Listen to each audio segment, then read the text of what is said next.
Nakakaawa din yung kalaban niya. So,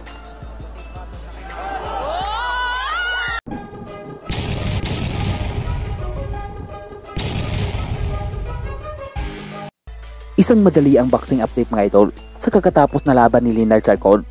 Pinabagsak nga pala ni Leonard Chacon ang dayong kalaban sa dalawang pagkakataon. Ito ay ang Chinong si Peng Huang na may karta ng 9 na panalo, 7 talo at 5 KO.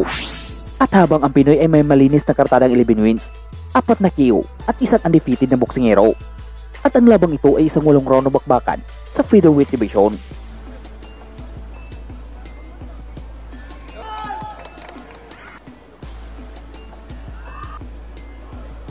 Sa umpisa pa lang ng laban, ay bagsak na kaagad ang Chino sa pangalawang pagkakataon.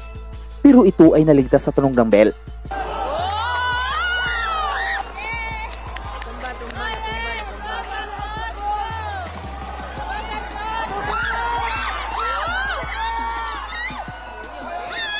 nakakaawa din yung kalaban niya.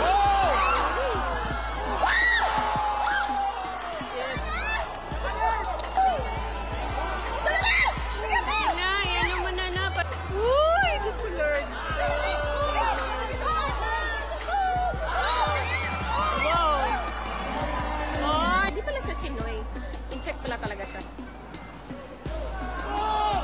Ano kanina?